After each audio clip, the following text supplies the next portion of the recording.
Hey humans, it's Hannah. Welcome back to the second channel. This is your first scary story videos of September, and we're going to get right into it today. If you don't know, this is the sister channel to Hannah TheHorrible, which is my main large channel. All I do on this channel is read scary stories, personal, true scary stories that you guys sent to me. So since I haven't done the spiel in a while, if you have your own scary story that you would like to submit, please submit it to the email on the screen now. There's also instructions in the description on how to submit a story if you'd like. The only requirements is that it has to be true to the best of your knowledge, and it also has to have some sort of dark element to it. That means it doesn't have to be paranormal. It can be paranormal. I read a mix of paranormal and not. And then it just has to have some kind of dark or creepy element to it. So today we have a few really fun haunted stories. One from like a house that's over 100 years old. I know I didn't read ahead yet on the first story, but I know the first story has to do with a chicken. Something about a chicken, and a few more today that it's going to be a fun one. So without further ado, we do have a word from our sponsors. I'm going to roll to that, but I'll be right back. On this channel, you guys know that all we do is share your personal scary horror stories, whether it be paranormal or more like r/let's not meet situations. But I think it's also really, really important to keep focusing on cyber horror stories, real people that become victims online. When was the last time you Googled your name? Your full name. Do it right now, literally while I'm talking to you. Google your first and last name, and then in the comments on this video, tell me what comes up if some of your personal information comes up. Is there something on Google that you did not expect to be there, like your address or your phone number, or just a last name you don't remember sharing? I have, of course, done this and continue to do it on a regular basis, and it always scares the crap out of me. It always disturbs me to my core to find out that my information is on Google, even though I didn't share or give anybody permission to put it there. But with today's sponsor, Aura, you can rest peacefully at night knowing that your data and information is locked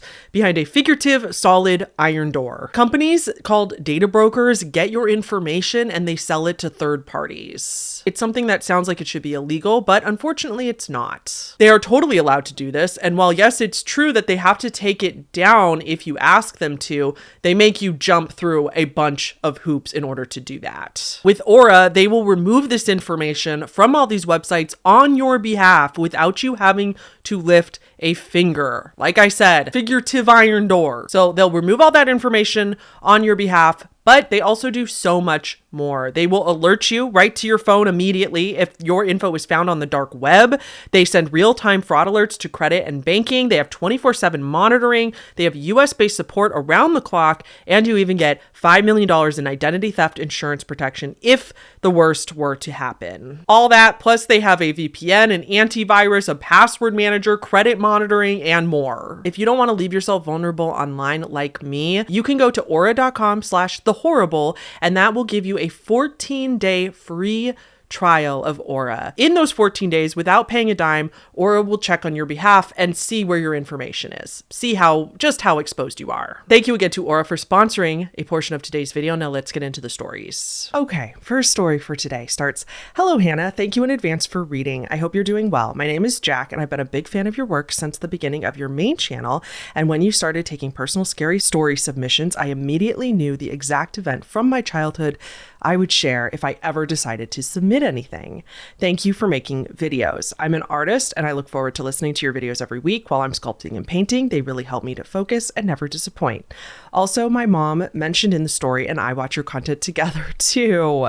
She loves your work as well, and I thought it was so cool that she thought that it was so cool that I'm submitting this. She's curious to see what you think as well. This will be a long one, so I'm sorry about that." Sorry for taking so long to get to your story. If you guys don't know, the way I pick out my stories is that it's kind of a roulette game that I play, and I randomly scroll through that inbox and I try to get stories from months ago, from even a year ago, and then I get a couple newer stories so that everybody has about the same chance of getting picked. So it's about as random as possible. Okay, a couple disclaimers. The phone that I'll mention in the story that would likely have had proof on it has unfortunately been lost to time. Names besides theirs have been changed. Great. And then another disclaimer, I want to get it out of the way that that I've been told by a few people that what happened sounds like a creepypasta, particularly because of the last bit about the phone, and people rarely believe me. It should be noticed that I'm not trying to be artsy or storyteller-like in the way that I write this. I just have an odd way of speaking. Nevertheless, on to the story. It is of the paranormal, yet not ghostly flavor. Trigger warning for this. Sorry for all the preemptive stuff, but it is kind of a long story. Trigger warning for a farm animal death and general grossness, mention of a firearm that isn't used, and the fact that animals will sometimes cannibalize each other is mentioned but doesn't happen in the story, and a mention of bugs. You know my audience better than I do. I think the biggest trigger warning for this one is that there's a farm animal death, and I believe, like I said, it's a chicken. So if that's a button for you, skip past that part or skip on to the next story. I know that I've been like too trigger warning in the past about animal deaths and animal stuff, and I know that like pisses some people off or whatever. So I'm trying to find a happy medium here. Work with me. Anyway, okay. This happened in one of the summer months, sometime between 2006 to 2008, when I was somewhere between 7 to 9 years old. We lived in a tiny Ohio village with a population of approximately 750 people at the time. You could walk the whole town in a little less than an hour, and it was mostly residential with 2 small parks, some old train tracks that were no longer in use, a gas station that had a little pizza place inside and was surprisingly good, though that's barely story related, post office, and old library. Surrounded by large cornfields and bean fields on all sides. A few people lived on the roads a few miles apart from each other amidst all the cornfields in what we called the outskirts, as my uncle did. It was on the way to this small station/pizza place when we got a call from my uncle Leroy. He was going back to California to stay with my grandpa for a week. My family is from all over the country, to take care of some stuff out there, and needed a favor. Leroy owned an old barn on his property, and the thing was basically a death trap of splinters and tetanus, but there was one area of it that was still stable where he kept his only farm animals. Chickens. Hens, specifically, as his rooster had gotten too gutsy lately and ended up as my uncle's dinner. The favor he needed, once a day, collect their eggs, feed them, make sure they had water. Easy, right? Though my mom was hesitant, we agreed. Fill up with gas, go about our day. Proceed to do whatever it was we're doing. Don't worry about the chickens till the next day. I think my mom was even more relieved than I was that we didn't have to deal with an angry rooster trying to attack us, and I was horrified of that thing because he was mean, but it should probably be noted that my mom has electorophobia. Never heard of that. The fear of roosters and chickens before this event ever happened. She likes them even less now. Is that why she was hesitant to do this in the first place? For clarification on how things were set up, Uncle's house had a really long gravel driveway, house on the left, garage on the right, barn with chickens straight forward. Chicken room had a doggy door-esque exit big enough for the chickens to leave and go into an area fenced off with the chicken wire. Doggy door could be propped open by tying a latch upward with a rope, and we did this so the chickens could come inside and go outside as they felt like it. By about 3 days in, we had a system. Jack, me, grabbed a big scoop from the bag of feed, sprinkled it away from their nesting boxes. Chickens would go to eat and pick around for it on the sawdust floor, allowing Mom to collect the eggs without chickens near her. Jack, fills up water while the eggs are being collected. There was only once that I moved wrong too suddenly that caused a chicken to start flapping around wildly, scaring my mom and making her drop the eggs. Mistakes were learned, but everything was going fine. The 4th day was where this routine changed. A normal day consistent with the other times we'd went that week. Get out of the car, walk up the gravel driveway, walk into the barn, and see all of the 8 to 10 chickens mulling about, eyeing us as they knew we were here to feed them, except for one. Now, apparently it's quite normal for chickens to lay down sometimes, which we didn't know. Add to the fact that Google wasn't what it was today at all, so we stepped forward to take a closer look. Laying there was a chicken. No ruffled feathers, sawdust on the ground, not disturbed, no signs of distress, no blood, but no head. Cut so clean that at first I couldn't comprehend what I was looking at. Thought that its head was tucked behind its wing or something, like some birds do, until I saw where it used to be. Base of the neck had nothing above. Feathers, skin, muscle, bone, and again, no blood. laser surgical precision. The meat in there was almost shiny because it was cut so smooth. I don't know if this was stupid to include, but as I was searching for words to describe this, the part in Coraline where the other dad says, "so sharp you won't feel a thing," came to mind. And despite the fact that I had not seen this movie when this event happened, it feels accurate. Silence, other than the other chickens, who aren't distressed per se, but rather indignantly clucking at the fact that we haven't fed them yet. In retrospect, I've heard chickens will cannibalize each other if left alone with the body of another, but the headless chicken lay untouched by the rest. I'll note that there was never any flies or other insects or worms either. I didn't know that chickens did that too. I knew when I owned rats, this fortunately never happened to me, but some rat owners, if one of their rats dies like overnight or something, and they'll be horrified to find the next morning that their litter mates started eating them and started cannibalizing them. And for them, it's not like they're like, free food.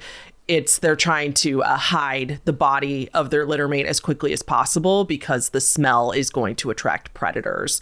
So I would imagine chickens, being similar prey animals, would probably do the same thing, right? To try to kind of hide the evidence so that it doesn't like attract foxes and stuff. Correct me if I'm wrong though, if somebody knows chickens better than me.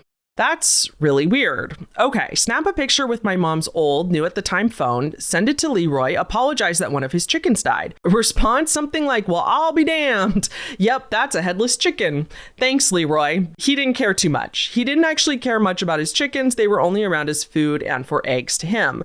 I probably cared about them more. I was a kid, so I was glad that it wasn't particularly gory, but I was not looking at the bigger implications. Mom does not point these implications out to me, and instead just scoops up the headless chicken laying peacefully somehow, despite having rigor mortis, with a shovel, tosses it into the cornfield surrounding Leroy's property.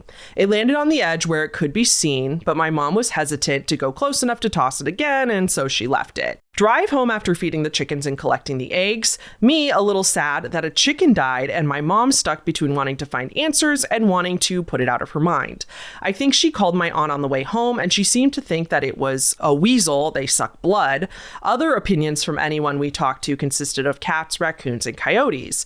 I think someone even suggested a snake.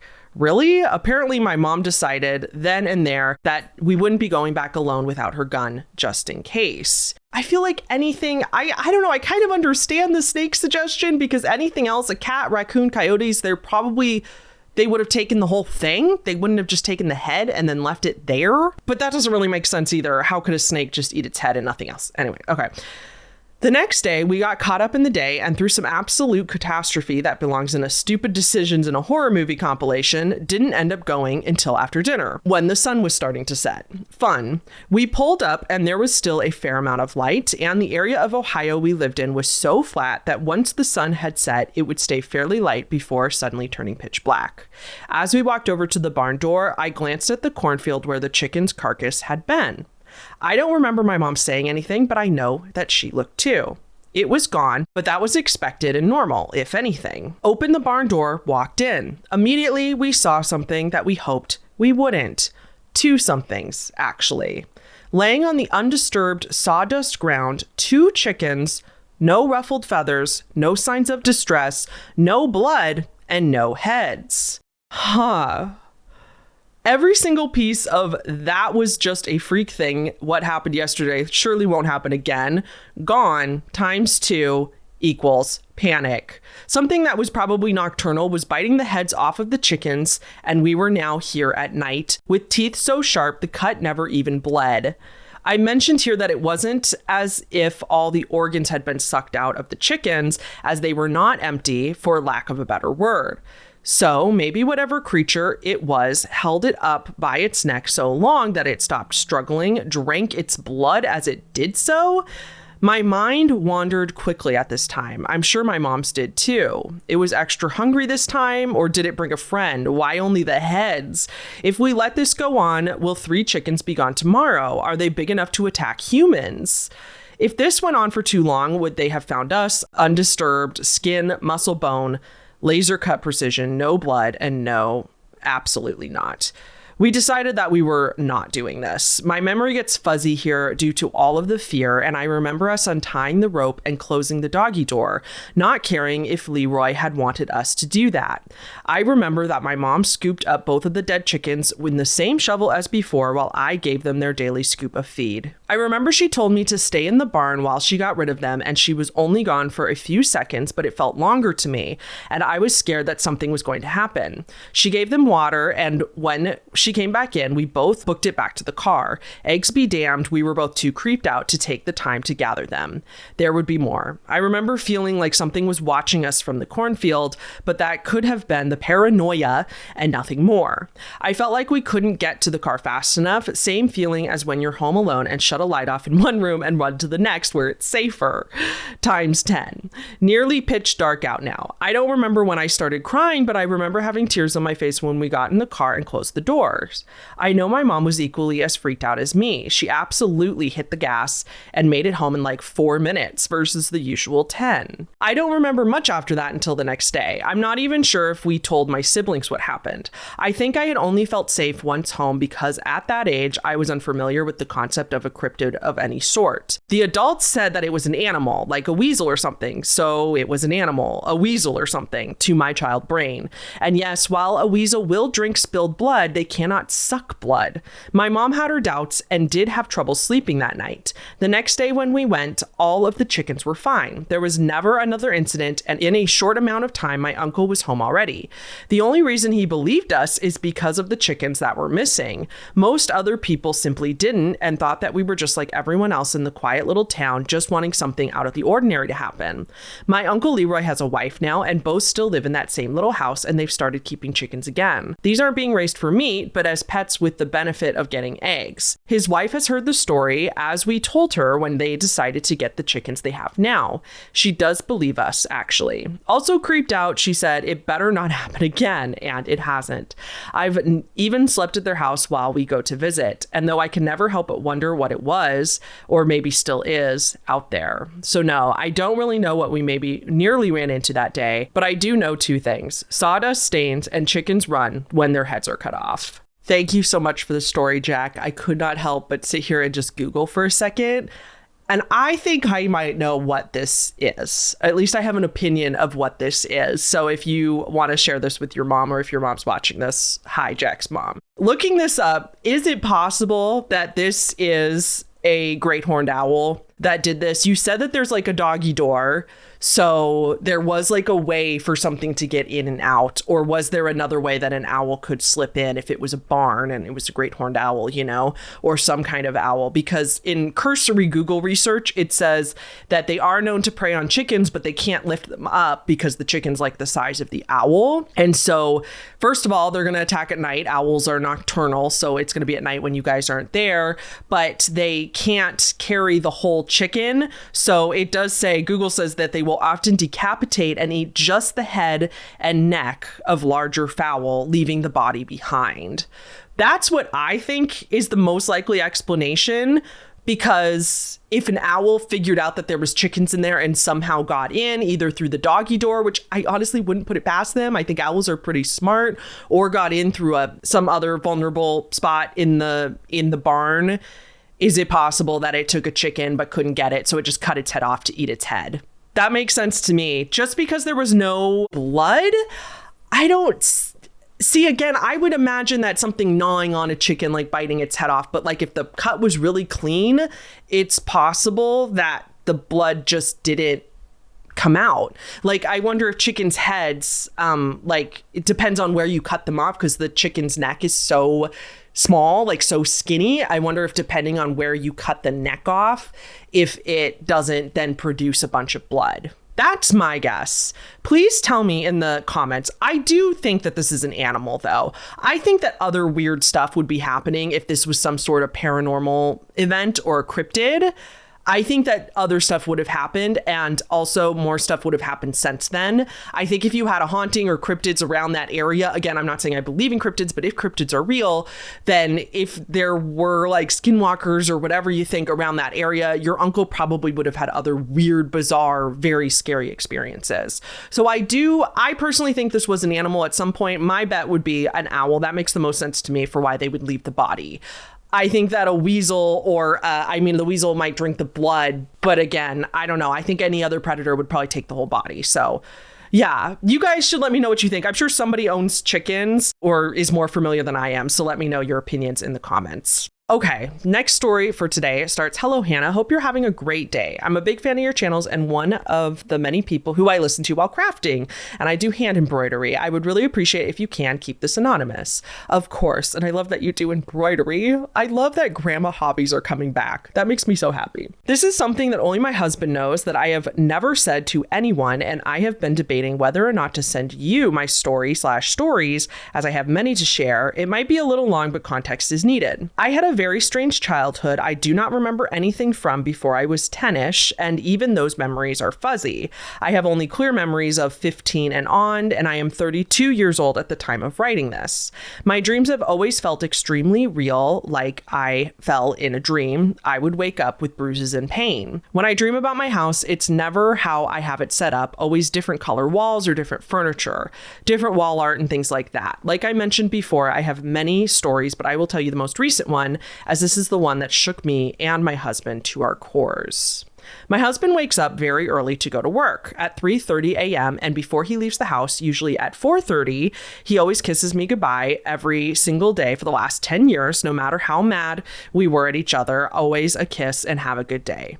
A few weeks ago, my husband's alarm goes off at 3:30 as usual. He gets up and goes to shower and I go back to sleep. This is where things get strange. I woke up at 7 as I usually do and remember that my husband did not kiss me goodbye. It felt very odd and out of character. So I text him and said, "So no goodbye kiss today?" He replied with, "I was late and had to run out of the house." I brushed it off and went about my day. For the rest of the day, my husband was cold and only giving me one-word answers. Something wasn't right. When he got home, he told me he needed to talk to me. He sent our kids to their rooms and sat in the dining table. He then proceeded to say that he wanted a divorce, that his high school sweetheart had contacted him a few months ago and they went on a date to catch up, but instead their love rekindled and he was leaving me for her, and I felt so sick, like actual physical pain. I started crying, not believing what had just happened. Then when we had been together for 10 years, have 2 kids, and our life was pretty decent. He said he just realized that he had never stopped loving her and she was the one who he needed to be with and not with me. I walked away and left the house. Then I woke up by my husband giving me a kiss and telling me to have a good day.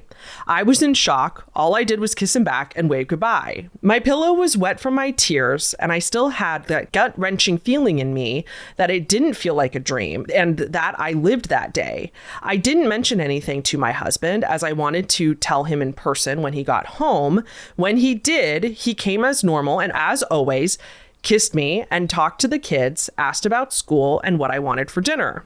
After we ate, I was about to tell him my dream, and he said that he needed to tell me something. My heart stopped. He saw my face and told me nothing was wrong, but that his high school ex had contacted him, telling him that she wanted to catch up and see what he was up to. But he had declined and told her that he was doing great, hoped she was well, but that he had no need to catch up. He showed me the messages as I started hysterically crying, and he couldn't understand why. I calmed down and told him about my dream, and he reassured me a million times he would never do that and that he wanted to show me the message exchange so nothing could be taken out of context. I can't help but think that my dream was me from another reality, and in that reality, my husband went on that date and left me, and it felt so real and too coincidental that I still can't shake the feeling and feel so sad that in another reality, the other version of me is divorced in pain. I don't know how to explain it, but my dreams always feel like I am me, but not really me, like I'm in someone else's life. I wonder if there's any reality where the other me dreams about my life.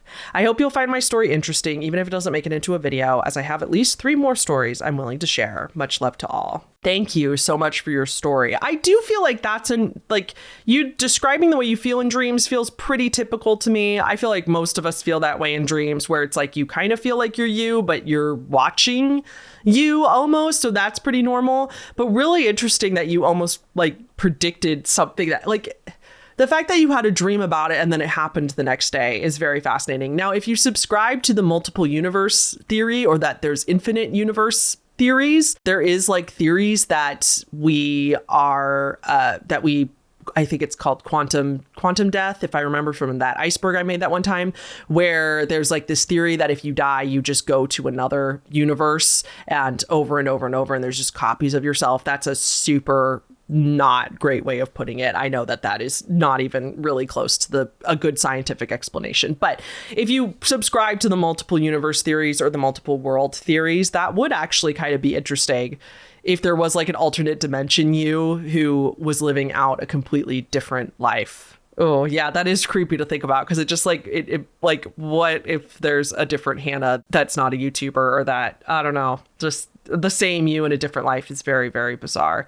So thank you very much for sharing that. I think you kind of have a gift, or it's a benefit. I know that it's scary sometimes, but it's kind of a benefit to have such intense dreams like that, because I also feel like I have very intense dreams that are like detailed and like sometimes a movie, like from beginning to end, you know, and it inspires me. It has inspired me so much in my day-to-day life. And I think it's kind of a blessing to get dreams like that, even though it comes with downsides, like everything does. You get some pretty vivid nightmares, but you also get some really, really cool dreams where you get to wake up feeling bizarre and different. And I don't know, I like that feeling. So anyway, okay, moving right along. Hi, Hannah. My name is Haley, and you can read all of this in a video if it happens to be in one. So me, my fiance, and our 3 kids have moved into a house that was built in 1921. It's a beautiful little farmhouse with a huge yard that touches the woods behind us. We live in Appalachia and have lived in this area of the mountains my whole life. We have had a couple pretty creepy things happen since moving in. About 2 weeks after we moved in, my fiance and his daughter left to go on a birthday trip with his sister and mom. It was just me and our 2-year-old, as my 10-year-old son was staying with my mom to finish out his school year. This was mid-March of 2025. They were gone for about a week, and my mother-in-law's dog stayed with us. After my fiance and daughter left, the house was weirdly quiet, even with a toddler and a golden retriever running about. We had fun, though. We spent our days exploring the woods out back and unpacking the rest of our things. One evening, about the 3rd evening of us being alone, I was sitting downstairs in the living room watching YouTube while the baby was upstairs in his room. I had laid him down and he started yelling for me, not in distress, just in a "mom, I don't want to go to bed yet" kind of way.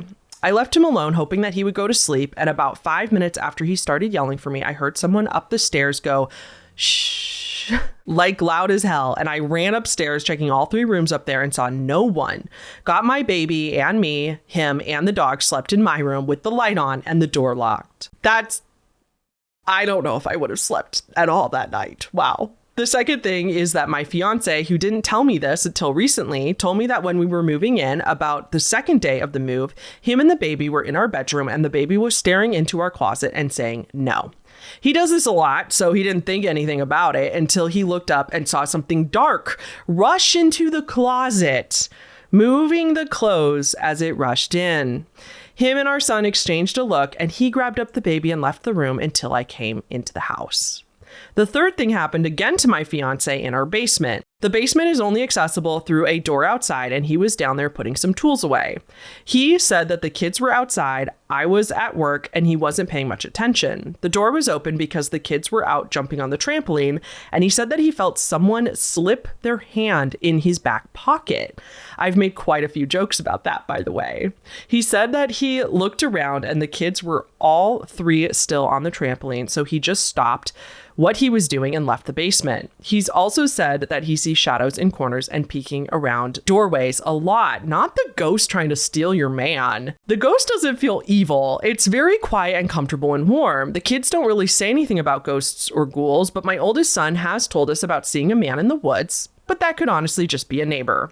He says that the guy never speaks and then he disappears behind a certain tree. I've also never really seen anything, but I've heard different things. I was out on the porch one night and my fiance was in the dining room. Our front door was open and I was smoking a cigarette when I suddenly heard what sounded like a child yelling for help. I poked my head inside and told my fiance, who proceeded to drag me inside and go outside himself after closing and locking the door. He didn't hear it, and I figured that it was probably a bobcat, but he seemed super freaked out when I let him back in and wouldn't tell me why.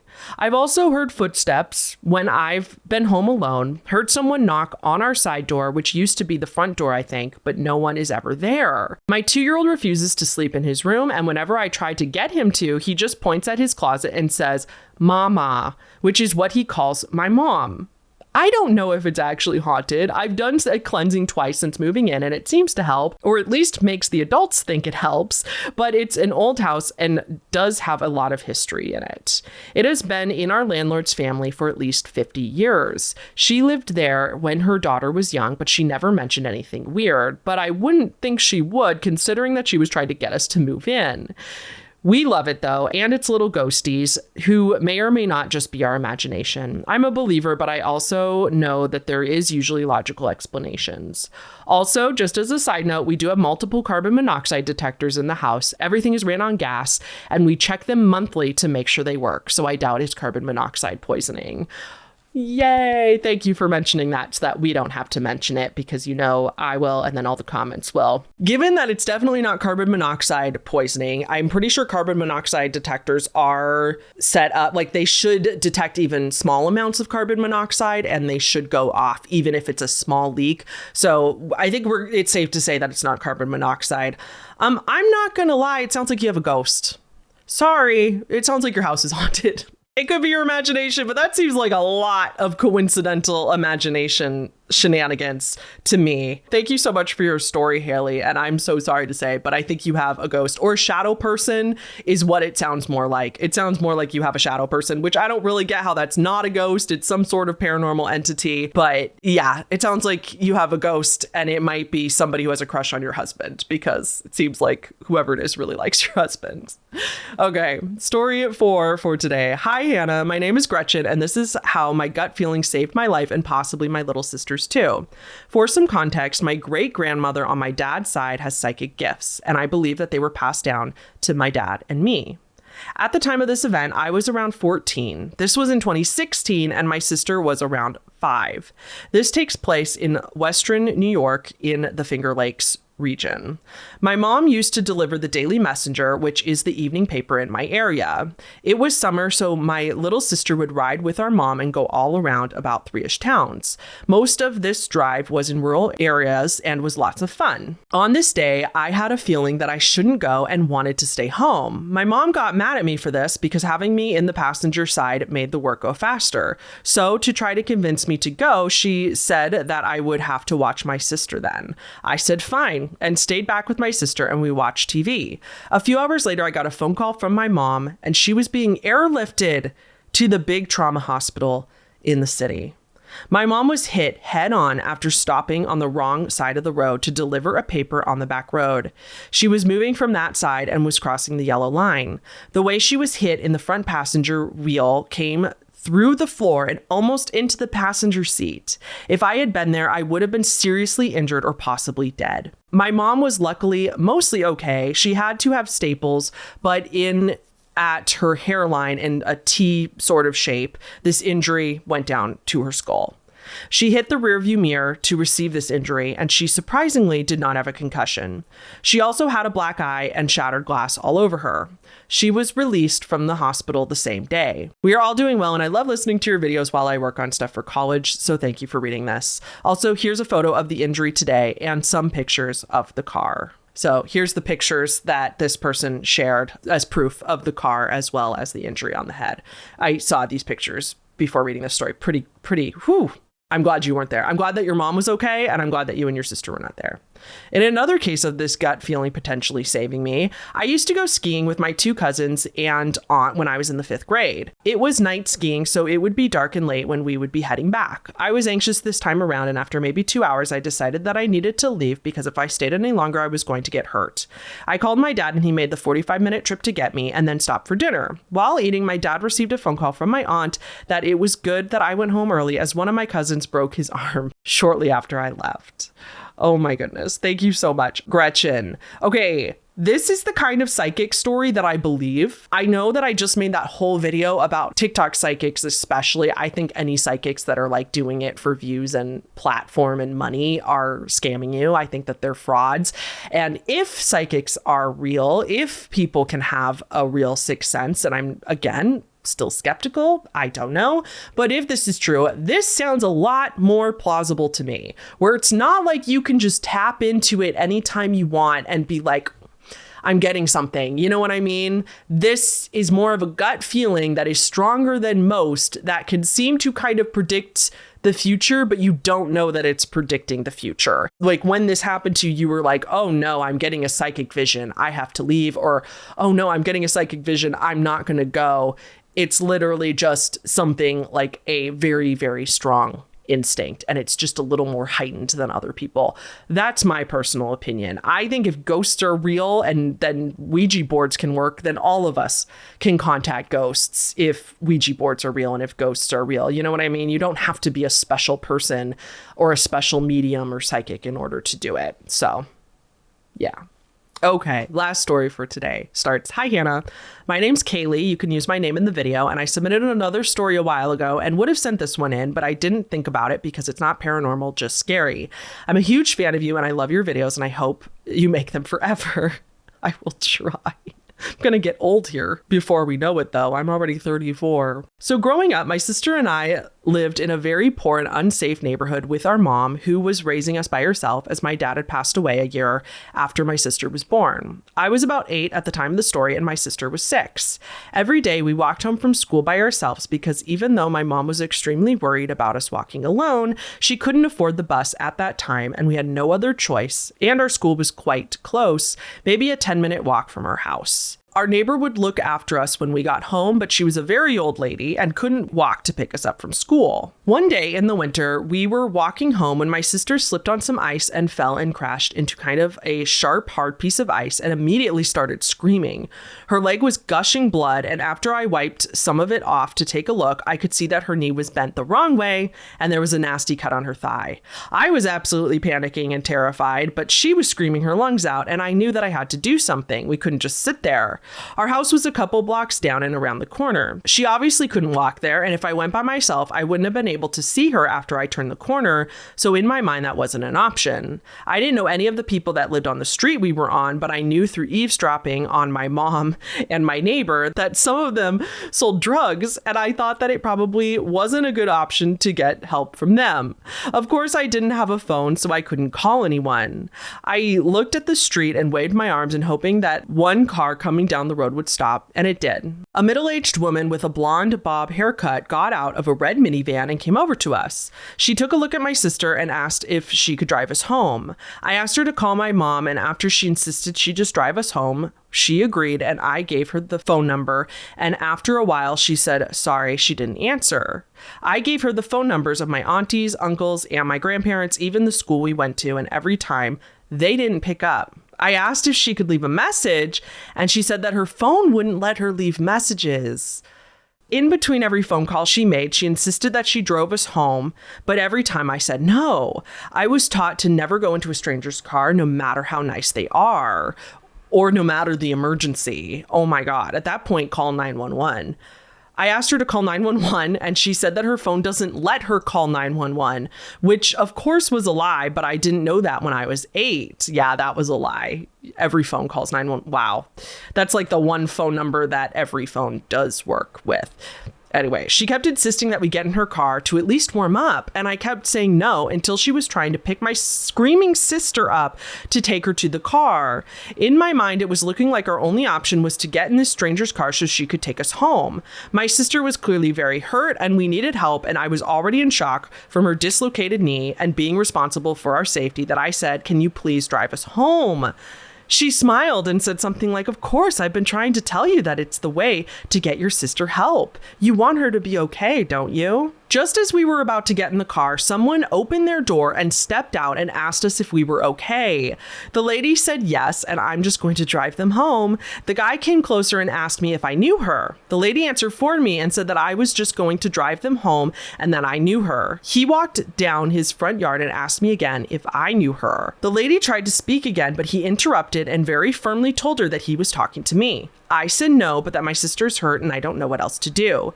He asked me if the lady called 911, and I said that her phone doesn't do that. He looked worried and grabbed my sister out of the lady's arms and put her down. Without leaving my side, he pulled out his phone and called 911, and while his back was turned away from the lady and towards us, she jumped in her car and sped away. I was a little worried that she left us, because as an 8-year-old girl, I was much more inclined to trust a lady over a man, but the man stayed outside with us until the ambulance and police came. When the police showed up, I was terrified that they were here to take me away because I let my sister fall and almost let us get into a stranger's car, but they were of course not there for that. The man had told 911 operator that he thought someone was trying to kidnap us, which was why the police were there. I later learned that his name was Anthony, and bless Anthony's soul because he probably saved our lives. Yes, can we all send good vibes to Anthony, please? Send some good vibes Anthony's way. Anthony, you are the real one. Love Anthony. As an 8-year-old in shock, I did not understand that the woman had probably tried to kidnap us. It was ingrained in my brain from school and my family that kidnappers are shady looking men who snatch you. I had trusted her because she was a woman and it genuinely seemed like she wanted to help us, but later my mom explained to me that that was how she got my trust, and it was very possible that she was trying to kidnap us as we were vulnerable and needed help. You obviously didn't trust her though, remember, you said you were trying to get this woman to call anybody or call 911. You were doing everything to not get in her car. So I just point that out because I want people to understand that their instincts are actually smart, and that even as a child, you're not some stupid kid. You did have a gut feeling. You knew, and you were trying to listen to that gut feeling. So you were not stupid in this situation. You were actually very, very smart. My mother also did not get a call from anyone. Neither did my grandparents or anyone else I asked the lady to call. The huge red flags that I see now were not apparent when I was 8. And like I said before, thank God for Anthony recognizing that we were in trouble because he possibly wouldn't be here if it weren't for him. My sister had a dislocated knee and needed stitches, but she was okay. When I was 8, the only thing that traumatized me was that her knee was bent the wrong way. But as I got older, I started to see the signs that she probably didn't have good intentions, meaning the woman from the van. I'm extremely thankful for Anthony, and my mom is still friends with him and sends him a Christmas card every year. The police never found the lady, but got a couple more reports that a blonde lady in a red minivan was offering kids a ride home. Thank you so much for reading my story, and hope you have a great day making your amazing videos. Thank you so much. Another thought. So another thing that if you're in the true crime world, a lot of you already know this. It is typically men who have nefarious intentions with children. Let's just be honest. Statistically, that's just a fact. Sometimes men will have, this could have been somebody's wife that was like, he was having her do the actual picking up of the kids because he knows that kids are more likely to trust a woman. Just like when you've heard those true crime stories of like people hitchhiking and they get in the car because it is a man, but it's with his wife and like their baby. And so if it's a whole family, it kind of makes the person feel more safe. Like if there's a wife and a baby, they're not going to do anything to me, you know? So that could also be a tactic. Like perhaps the woman herself wasn't going to do anything. I mean, she's obviously evil if that's what she was doing, but like she could have been doing it for somebody else. Or maybe she was just a freak herself. And we have heard stories of women trying to kidnap children because they want to be moms themselves. Typically, they're trying to steal babies or kill pregnant women, but it does happen where they are trying to steal other children so that they can be parents or whatever the fuck they're going to do. So good for you for listening to your instincts though, and staying about as calm as an child possibly could in that situation, because seeing your sister be that injured, I remember as a kid, it's very traumatizing to see your friends or your siblings or something like that be bleeding and you just don't know what to do. So I'm really glad that your sister was okay as well and that everything all's well that ends well. I hope that woman either got some therapy, some help, or stopped what she was doing. I really hope that she never hurt anybody or actually kidnapped anybody, because what the hell. Okay, guys, that's it for today's stories. Don't forget, if you want to submit a story for the Halloween Spooktacular that we're going to do again this year, please submit any Halloween related scary stories that you have.